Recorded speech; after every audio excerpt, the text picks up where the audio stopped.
بسم اللہ الرحمن الرحیم۔ مرتے وقت انسان سب بھول جاتا ہے، لیکن ایسی دو ہستیاں جسے انسان مرتے وقت ہرگز نہیں بھولتا، جاننے کے لیے ویڈیو کو مکمل ضرور دیکھیے گا۔ عام طور پر یہ تصور کیا جاتا ہے کہ زندگی کے آخری لمحات میں ایک جنگ سی چل رہی ہوتی ہے۔ انتقال کرنے والے شخص کا چہرہ دیکھ کر یوں لگتا ہے جیسے وہ سو رہا ہو۔ چہرے پر بہت عام تاثرات ہوتے ہیں۔ ایسا لگتا ہے کہ موت کا عمل آخری سانس لینے سے ایک ہفتہ قبل شروع ہو جاتا ہے۔ اس دوران صحت متاثر ہونے لگتی ہے، جسم کمزور پڑنے لگتا ہے، چلنے میں دشواری پیش آنے لگتی ہے اور غنودگی طاری رہتی ہے۔ آخری لمحات میں کھانا پینا بھی مشکل ہونے لگتا ہے اور کسی شخص میں طاقت نہیں ہے کہ خدا کے حکم کے بغیر مر جائے۔ وقت مقرر کر کے لکھ رکھا ہے اور جو شخص دنیا میں اپنے اعمال کا بدلہ چاہے اس کو ہم یہی بدلہ دے دیں گے، اور جو آخرت میں طالب ثواب ہو اس کو وہاں اجر عطا کریں گے، اور ہم شکر گزاروں کو ان قریب بہت اچھا صلہ دیں گے۔ سورۃ آل عمران۔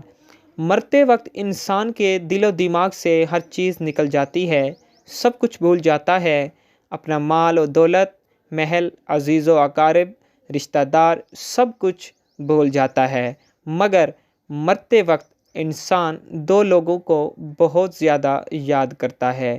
دو لوگ ہرگز نہیں بھولتا، ان کو سامنے بٹھا کے چیخنے کی کوشش کرتا ہے، ان کے غم میں رونے کی کوشش کرتا ہے، مگر وہ رو نہیں پاتا۔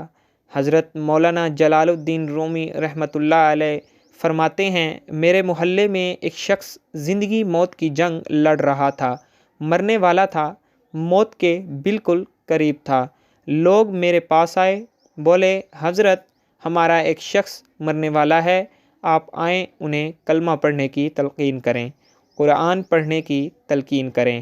حضرت مولانا جلال الدین رومی رحمۃ اللہ علیہ فرماتے ہیں، میں اس مرنے والے کے پاس پہنچ گیا، اس کے قریب بیٹھ گیا، آس پاس میں اس کے دوست، رشتہ دار، عزیز و اقارب بیٹھے ہوئے ہیں۔ اب اس مرنے والے کی آنکھیں چھت پہ لگی ہوئی کچھ سوچ رہا ہے۔ اللہ تعالیٰ نے اسے بولنے کی توفیق دی۔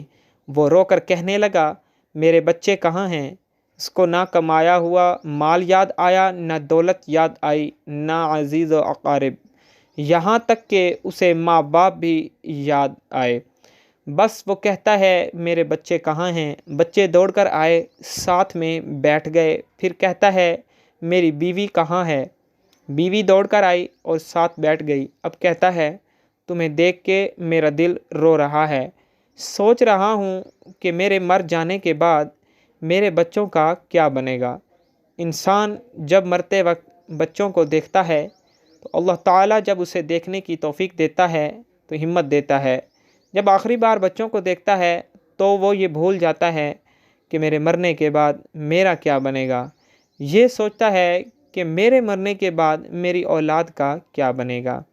میرے مرنے کے بعد پتہ نہیں میرے ان بچوں کا میری طرح کوئی خیال رکھے گا یا نہیں۔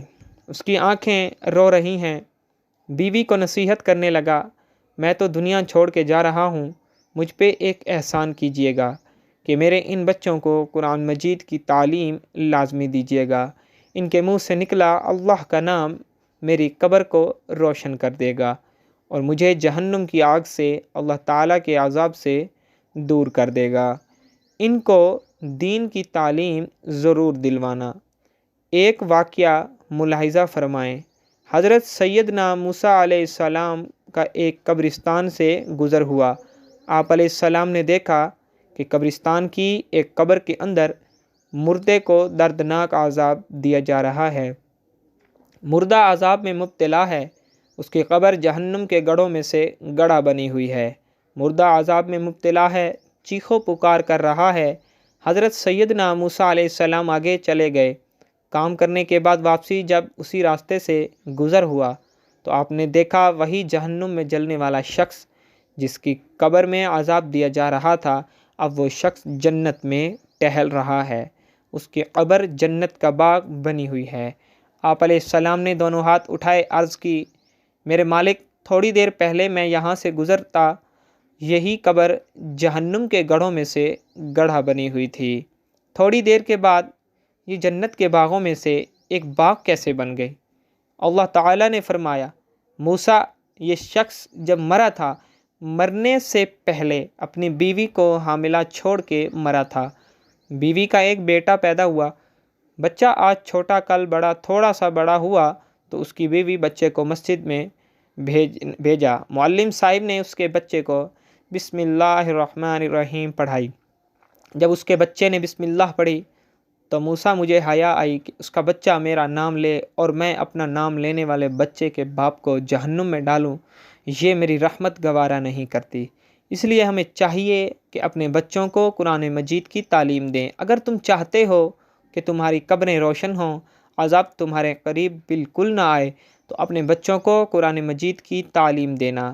حضرت مولانا جلال الدین رومی رحمۃ اللہ علیہ فرماتے ہیں، وہ شخص توبہ کرتا کرتا یہ کہتا کہ میرے بچوں کو قرآن کی تعلیم دینا، ایک دم اس کی زبان لڑکھڑانے لگی، اس کا بدن کانپنے لگا، موت کا فرشتہ آ گیا روح نکالنے کے لیے۔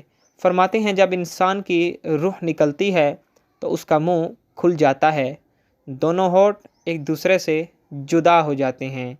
انسان کی روح انسان کے پیروں سے نکلتی ہوئی اوپر کی طرف آتی ہے، جب دل اور پھیپھڑوں تک پہنچتی ہے تو یہ وہ لمحہ ہوتا ہے، یہ وہ وقت ہوتا ہے کہ جب انسان زندگی میں پہلی بار فرشتے اور شیطان کو دیکھتا ہے۔